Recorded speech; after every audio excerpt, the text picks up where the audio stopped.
जय हिंद। आज हम आप लोगों को लेकर आए हैं केमिस्ट्री के, देखिए बच्चा, केमिस्ट्री क्लास 12th के लिए। ये जो है क्लास 12th के लिए जो केमिस्ट्री का जो फर्स्ट पार्ट का पहला चैप्टर विलयन अर्थात वो क्या है, सॉल्यूशन का नोट्स हम आज आप लोगों को लेकर आए हैं, जिसमें क्या मिलेंगे आपको, इससे संबंधित जितने इस चैप्टर से जितने भी नोट्स हैं उसको हम क्या करेंगे, पार्ट वाइज लेकर आप लोगों के सामने आएंगे। तो देखिए, और इसके जो न्यूमेरिकल हैं और एनसीईआरटी सॉल्यूशन अर्थात जितने भी इसके नोट्स, एनसीईआरटी सॉल्यूशन और जितनी भी चीज़ें हैं सब क्या किया जाएगा, इसमें हम लेकर आपको पार्ट वाइज आते रहेंगे।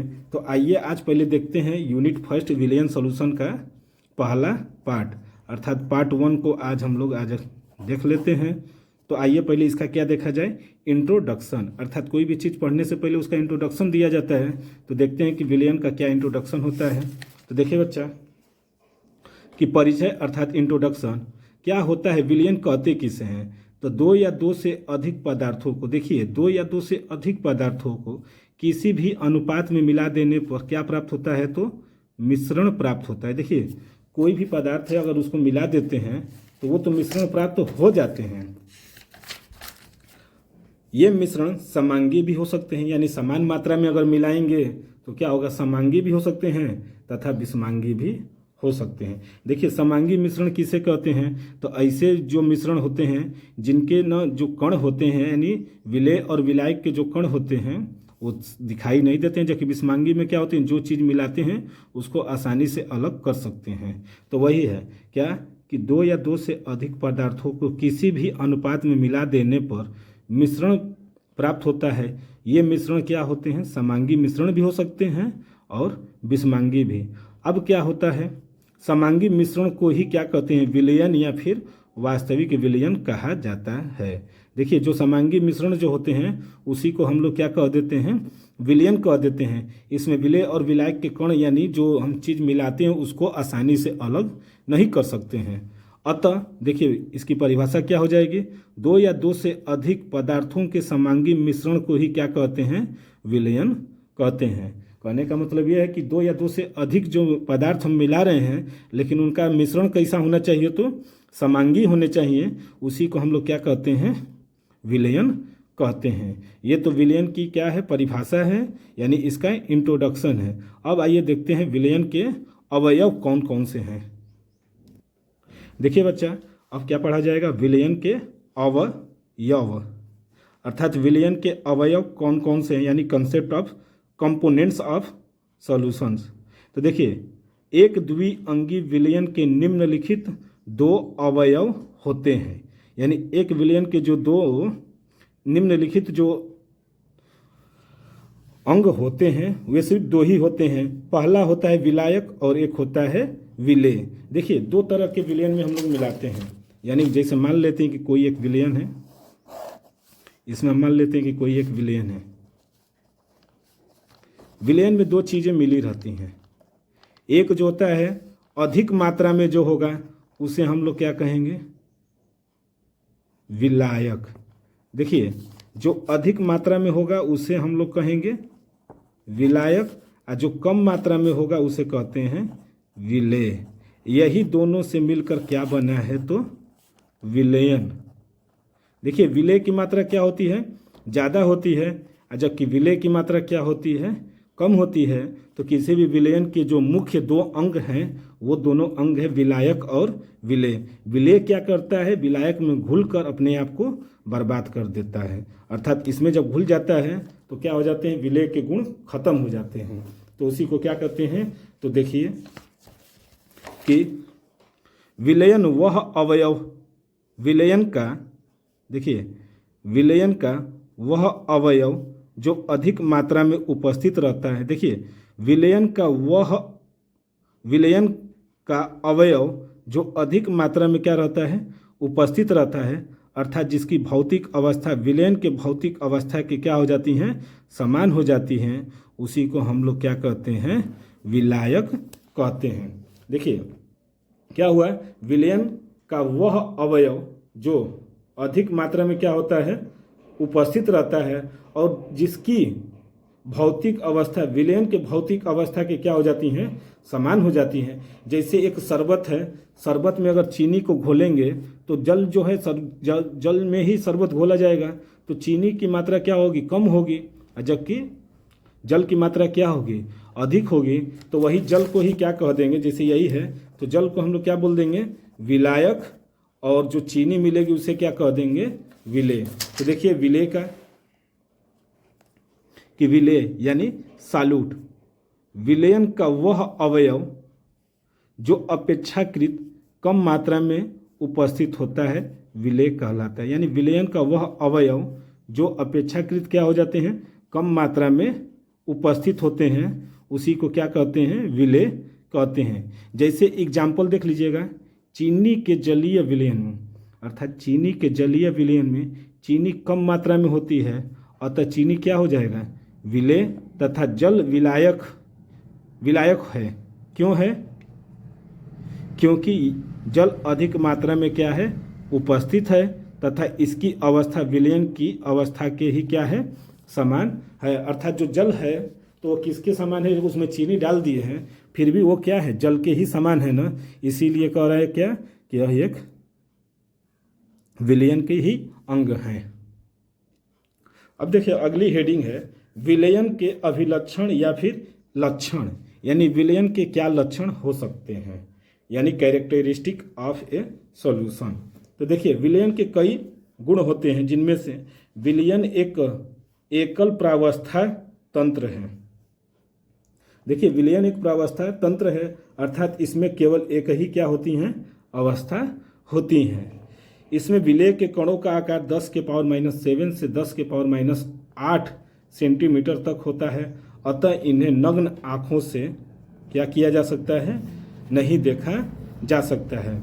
यही है कि क्योंकि ये देख रहे हैं कितने छोटे हैं, बहुत छोटे छोटे कण होते हैं, यानी 10⁻⁷ से 10⁻8 सेंटीमीटर के कण होते हैं, यानी इनको हम आसानी से नहीं देख सकते हैं।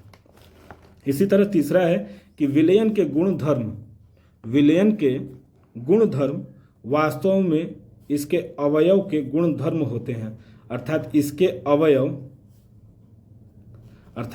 अवयव विलयन में भी अपने गुणों को क्या करते हैं, बनाए रखते हैं।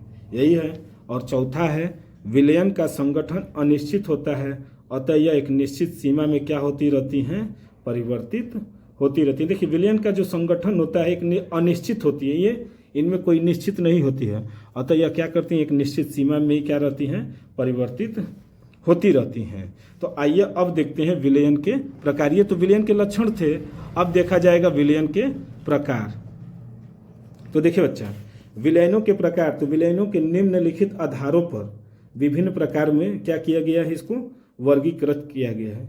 यानी विलयन को कई तरह के आधार हैं, तो उन आधारों पर विलयन को कई भागों में क्या किया गया है, बांटा गया है। जिसमें पहला है ए नंबर, विलायक के भौतिक अवस्था के आधार पर। देखिए विलायक के भौतिक अवस्था के आधार पर कितने विलयन के प्रकार होते हैं, तो इसमें पहला जो आता है गैसीय विलयन, यानी वे विलयन जिनमें विलायक एक गैस होता है। देखिए वे विलयन जिनमें क्या होते हैं, विलायक एक गैस होता है, गैसीय विलयन कहते हैं। इन विलयनों में विलेय जो होता है ठोस, द्रव या गैस किसी भी अवस्था में हो सकता है। यानी विलायक क्या हो सकता है, गैस है, लेकिन उनमें क्या मिल सकते हैं, ठोस भी मिल सकता है, द्रव भी मिल सकता है, या फिर गैस भी हो सकते हैं। उसी को क्या बोलते हैं, गैसीय विलयन। इसी तरह इसका दूसरा है द्रव विलयन, यानी वे विलयन जिनमें द्रव क्या होगा, विलायक होगा और द्रव अवस्था में होता है, द्रव विलयन कहलाता है। यानी वे विलयन जिनमें द्रव विलायक द्रव अवस्था में ही होता है, उसी को क्या कहते हैं, द्रव विलयन कहते हैं। देखिए जैसे कहने का वो है ना कि जो द्रव जो विलयन है तो उसमें विलायक जो होंगे वो कैसा होंगे, यानी विलायक जो अधिक मात्रा में होंगे वो कौन से होंगे, द्रव अवस्था में ही होंगे, तो उसी को क्या कहते हैं, द्रव विलयन। और तीसरा जो है ठोस विलयन, यानी वे विलयन जिनमें विलायक ठोस अवस्था में होता है। देखिए कोई भी होता है ना, तो ठोस अवस्था में क्या होने चाहिए, विलायक होने चाहिए, तो उसी को क्या कहते हैं, ठोस विलयन। तथा विलेय के परमाणुवीय या आणविक के आकार इनमें क्या होते हैं, अनियमित रूप से क्या होंगे, परिक्षिप्त होंगे, यानी इसी में क्या रहेंगे, रहेंगे ठोस अवस्था में, यानी ठोस को ठोस भी हो सकता है, उसमें गैस भी मिलाइए चाहे फिर द्रव, कोई भी मिलाएंगे लेकिन तीनों क्या रहेंगे, उसी तरह ही रहेंगे। तो उसी को क्या कहते हैं, ठोस विलयन। अब देखिए वो तो ए नंबर था क्या भौतिक अवस्था के आधार पर, बी नंबर जो है विलेय तथा विलायक प्रावस्था के आधार पर विलयनों के प्रकार, यानी विलेय तथा विलायक की अवस्था के आधार पर। तो आइए इसको भी देख लेते हैं। देखिए इसमें क्या होते हैं, अगर हम मान लेते हैं कि कोई एक गैस है, विलायक क्या है, गैस है, इसमें हम क्या घोल दें, विलेय, विलेय भी क्या हो जाए, गैस, यानी एक बार विलायक को लेकर चलेंगे, अरे विलायक में गैस को लेकर चलेंगे, एक बार द्रव को या फिर एक बार ठोस को। यानी इसमें देखिए पहला नंबर क्या है, गैस है ना, विलायक, तो गैस में गैस में क्या मिला देंगे, विलेय, यानी वो भी क्या होगा, गैस, यानी विलायक में, विलायक क्या है, गैस, और विलेय भी क्या हो जाए, गैस। तो विलयन का प्रकार कैसा होगा, गैस का गैस में विलयन होगा ना। और विलायक आधार पर विलयन के प्रकार क्या है, गैसीय विलयन। जैसे आप लोग इसमें देख सकते हैं वायु जो होता है, वायु में क्या है, N2 तथा Y2 का क्या, O2 का क्या हो जाता है, मिश्रण होता है। यानी जो हवा है, तो हवा में सभी गैसों का क्या है, मिश्रण ही है ना, यानी गैस का ही क्या है, गैस में मिश्रण है, उसी को क्या कहते हैं, गैसीय विलयन। इसी तरह गैस को विलायक मान लेते हैं और गैस में क्या घोल दें, द्रव को, तो उसे क्या कहेंगे, द्रव का गैस में विलयन होगा ना, कि द्रव का गैस में विलयन। विलयन कैसा है, तो वो तो गैसीय विलयन है। जैसे वायु में क्या हो जाती है, कभी कभी नमी आ जाती है, तो वो नमी किसके कारण आती है, तो उसके लिक्विड फार्म की वजह से, यानी द्रव अवस्था की वजह से ही ना आती है। तो इसीलिए भी क्या है, द्रव का गैस में विलयन। और तीसरा है गैस का, गैस विलायक मान लेंगे और विलेय क्या होगा, ठोस, यानी गैस में क्या घोल दिए हैं, ठोस को, तो इसी को क्या कहेंगे, ठोस का गैस में विलयन। अर्थात वायु में जो है कपूर, जब वायु में क्या करते हैं, कपूर को घोलते हैं, यानी कपूर की मात्रा तो क्या होती है, उसी को कहा जाता है ठोस का गैस में विलयन। इसी तरह ये दूसरा नंबर द्रव के लिए देख लेते हैं कि द्रव है, उसमें क्या मिला देते हैं, गैस को, तो वो क्या कहलाएगा, गैस का द्रव में विलयन होगा ना, गैस का द्रव में विलयन। और विलयन किस प्रकार का होगा, तो द्रव विलयन। जैसे सोडा वाटर हुआ, जल में घुलित CO2 होता है, यानी कार्बन डाइऑक्साइड। देखिए सोडा वाटर होता है ना, तो उसके पानी के जो होते हैं बुलबुले, जब सोडा वाटर को जब या कोल्ड ड्रिंक को जब खोलते हैं तो उसमें क्या लिए रहता है, एयर लिया रहता है, यानी हवा का क्या होता है, उसमें मिश्रण होता है। तो जो द्रव है उसमें क्या घुला है, तो गैस, तो उसी को क्या कहते हैं, गैस का द्रव में विलयन। इसके कोल्ड ड्रिंक भी हो सकते हैं, सोडा वाटर भी हो सकता है। इसके बाद आता है द्रव में द्रव का विलयन, द्रव में द्रव का विलयन। जैसे जल में क्या घोल देते हैं, एल्कोहल को घोल दें, तो वो कैसा विलयन हो जाएगा, द्रव विलयन हो जाएगा। इसी तरह ये द्रव में ठोस का विलयन होगा ना, विलायक क्या होंगे, द्रव होंगे, जबकि विलेय ठोस होंगे। जैसे जल में चीनी या नमक का विलयन, कोई भी चीज़ होता है, ठोस है, चीनी क्या है, ठोस है ना, और द्रव क्या है, जल जो है द्रव है, तो दोनों को घोल देंगे तो वो कैसा विलयन मिल जाएगा, तो द्रव विलयन मिल जाते हैं। और तीसरा जो है ठोस का गैस में विलयन, यानी गैस है ना, गैस में किसको घोल देते हैं, अरे ठोस में किसको घोलेंगे, तो गैस का, यानी गैस का ठोस में विलयन। गैस को किस में घोले हैं, तो ठोस में। जैसे हाइड्रोजन का पैलेडियम में विलयन, हाइड्रोजन जो है गैस है, पैलेडियम जो होता है धातु है, जो क्या किया है, ठोस तरह का होता है, तो उसमें इसका विलयन क्या कहलाता है, ठोस विलयन। उसी तरह ठोस का जो है, ठोस है विलायक, और द्रव क्या है, विलेय। तो द्रव का ठोस में विलयन, ठोस क्या होंगे, ठोस की मात्रा ज़्यादा होगी जबकि द्रव कम होगा। तो जैसे जेली हुआ, जेली जो आते हैं, या सोडियम अमलगम, या फिर गोल्ड में पारा को घोल दीजिए, तो ये सब क्या होते हैं, ठोस में जो होते हैं द्रव में हो जाते हैं। जेली उसी तरह का होता है ना, कि उसमें क्या होते हैं, कुछ मात्रा में जल द्रव अवस्था में रहता है, जबकि अधिक मात्रा क्या हो जाती हैं, ठोस अवस्था होती हैं। तो इसी को क्या कहते हैं, ठोस विलयन, यानी द्रव का ठोस में विलयन। और एक आता है ठोस का ठोस में विलयन, यानी दोनों क्या होंगे, ठोस होंगे। जैसे तांबे का सोने में विलयन, या मिश्र धातु। देखिए तांबा जो होता है लोहे के साथ, यानी तांबा भी क्या है, ठोस है, और सोना भी क्या है, गोल्ड, वो भी ठोस है। तो दोनों को मिला देते हैं एक निश्चित ताप टेम्परेचर पर। पहले क्या करेंगे, इनको कोलाइडी अवस्था में ले आएंगे अर्थात द्रव अवस्था में, फिर उसको मिलाते हैं। तो इन्हीं को क्या कहते हैं, ठोस का ठोस में विलयन। अब देखिए एक तरह के एक और आते हैं कि विलय के आधार पर, देखिए विलय के आधार पर विलयन के प्रकार। वो तो विलायक के आधार पर था, अब क्या लेकर आएंगे, विलय के आधार पर विलयन के प्रकार। ये क्या होते हैं, इसको भी देख लेते हैं। देखिए पहला जो आता है तनु विलयन। तनु विलयन क्या होते हैं कि वह विलयन जिसकी इकाई आयतन में विलय की मात्रा अत्यधिक क्या हो जाए, कम होती है, तनु विलयन कहलाता है। देखिए इसकी जो मात्रा होती है, यानी विलयन में न जो होती है, तो इसके विलय की मात्रा क्या हो जाती है, बहुत कम हो जाती है, जिसको पंचोछर बोलते हैं। यानी बहुत कम मात्रा में जो विलय क्या होगा, घुला रहेगा।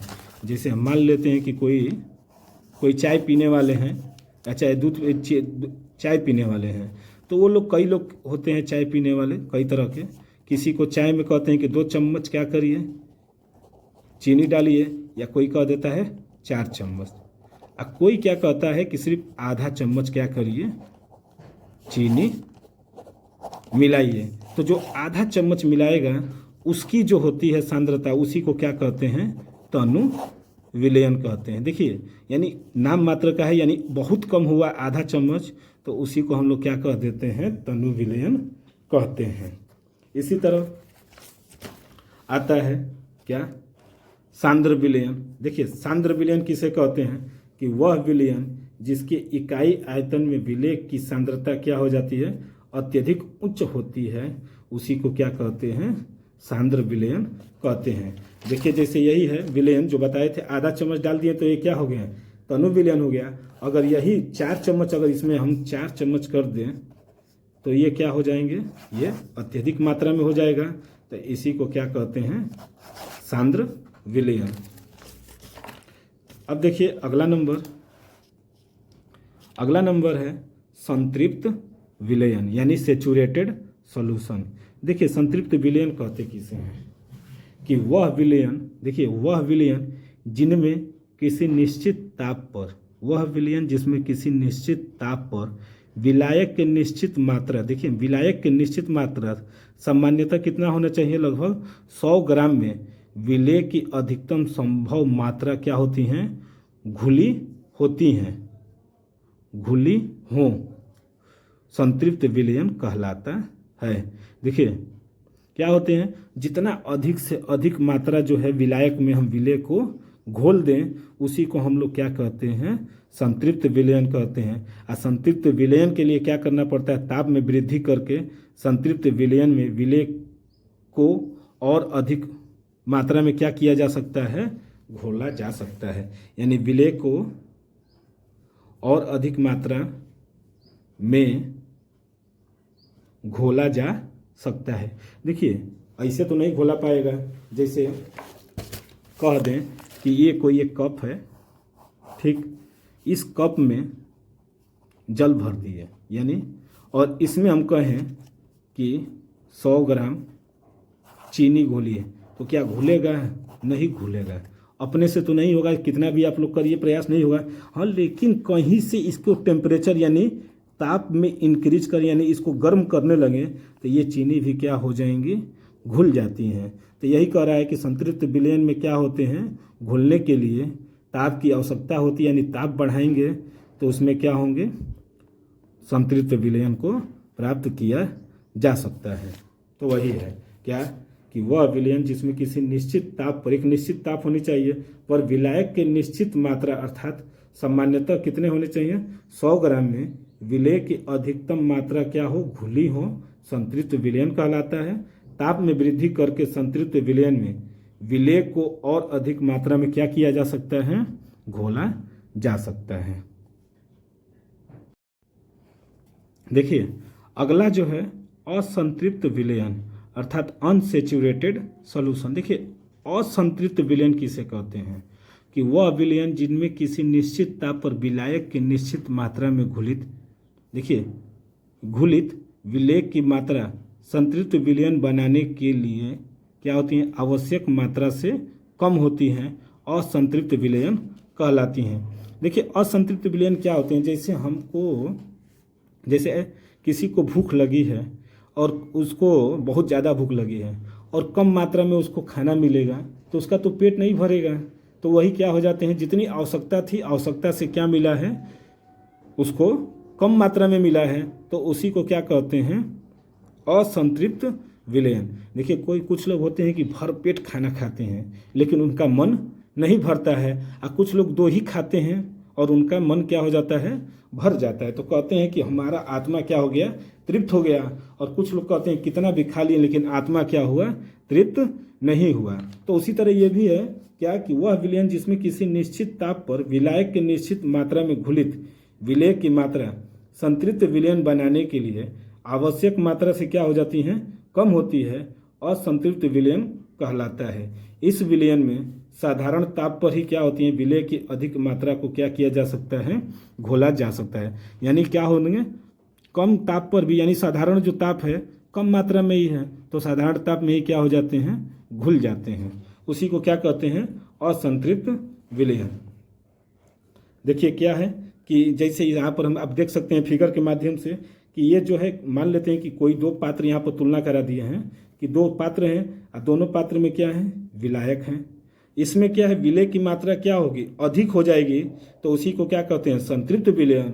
और असंतृप्त विलयन में क्या होंगी, विलेय की मात्रा कम होगी, इसमें क्या होंगे, ताप बढ़ाना पड़ेगा, जबकि इसमें क्या होंगे, साधारण ताप पर ही इसको घोला जा सकता है। और इसके बाद आता है अति संतृप्त विलयन। देखिए अति संतृप्त विलयन कहते किसे हैं, एक आता है कि अति संतृप्त विलयन यानी वह विलयन जिसमें विलायक की निश्चित मात्रा में, देखिए वह विलयन जिसमें विलायक की निश्चित मात्रा में घुलित विलेय की संतृप्त विलयन बनाने के लिए आवश्यक मात्रा से क्या हो जाती हैं, अधिक हो जाती हैं, यानी बहुत ज़्यादा हो गई, हमको जितना चाहिए था उससे कहीं ज़्यादा अधिक हो गया, तो उसी को क्या कहते हैं, अति संतृप्त विलयन कहते हैं। यानी हम बना रहे थे 4 लोगों के लिए, अरे हम जैसे खाना बना रहे हैं भोजन तो 10 लोगों के लिए बना रहे हैं, लेकिन आ गए कितने, 4 लोग, तो 6 लोगों के लिए क्या हो गए, खाना अधिक हो गया, यानी अधिक मात्रा में जो विलेय का क्या हो जाए, मिल जाए, उसी को क्या कहते हैं, अति संतृप्त विलयन। यह देखिए यह विलयन मित अस्थायी होते हैं तथा सामान्य ताप पर रखने पर कुछ समय बाद विलेय की अधिक मात्रा क्या हो जाती हैं, स्वतः ही पृथक हो जाती हैं, क्योंकि अधिक मात्रा में है तो स्वतः ही क्या हो जाते हैं, अपने आप खत्म हो जाते हैं। तो इसी को क्या कहते हैं, अति संतृप्त विलयन। अब देखिए विलयन की सांद्रता कहते किसे हैं। देखिए अगली हेडिंग आती है कि विलयन की सांद्रता है, अर्थात किसी विलयन के प्रति इकाई आयतन में, देखिए किसी विलयन के प्रति इकाई आयतन में उपस्थित विलेय की मात्रा, देखिए किसी विलयन के प्रति इकाई आयतन यानी इकाई आयतन में लेंगे, यानी आयतन 100 ml ले सकते हैं, 1000 ml ले सकते हैं, यानी 1 लीटर लेंगे, 1 लीटर लीजिए या फिर 100 ml में लेकर चलिए यानी मिलीलीटर में, तब तो किसी विलयन के प्रति इकाई आयतन में उपस्थित विलेय की मात्रा उस विलयन की क्या कहलाती है, सांद्रता कहलाती है। यानी कितना आप घोल सकते हैं 1 लीटर आयतन में, विलेय की मात्रा को कितना हम रख सकते हैं, उसी को क्या कहते हैं, विलयन की सांद्रता। इसे गुणात्मक या मात्रात्मक रूप में व्यक्त करते हैं। ये हो गया। अब देखिए इसी को पढ़ना है क्या, विलयन की सांद्रता अर्थात कंसंट्रेशन ऑफ सॉल्यूशन, मेन आपका यहीं से स्टार्ट होता है।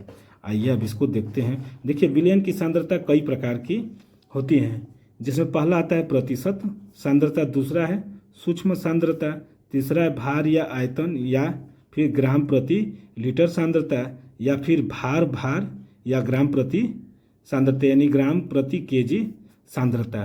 तो इसमें भी कई प्रकार के होते हैं। यानी प्रतिशत सांद्रता में देखिए हम लोगों को क्या पढ़ना है, द्रव्यमान प्रतिशत, दूसरा है आयतन प्रतिशत और तीसरा है द्रव्यमान आयतन प्रतिशत।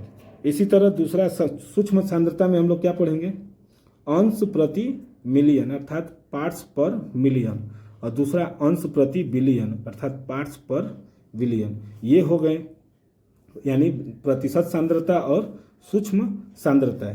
इसके बाद आते हैं ग्राम प्रति लीटर सांद्रता अर्थात भार या आयतन में। तो देखिए इसमें हम लोग क्या पढ़ेंगे, मोलरता, नॉर्मलता और फार्मलता, ये हो जाएंगे किसके लिए, तो इसके लिए। अब बात आते हैं ग्राम प्रति केजी के लिए, तो इसमें भी होते हैं क्या, मोललता और मोल प्रभाज या फिर मोल अंश, ये दोनों का नाम एक ही होता है, मोल प्रभाज कहिए या फिर मोल अंश कहिए। ये क्या थे, केमिस्ट्री का जो पहला पार्ट हमने आप लोगों को पूरी तरह से बता दिया। देखिए बच्चा, अब जो ये जो पार्ट है द्रव्यमान प्रतिशत, इन सबको हम क्या करेंगे, अगले वीडियो में लेकर आएंगे पार्ट वाइज। तब तक के लिए धन्यवाद।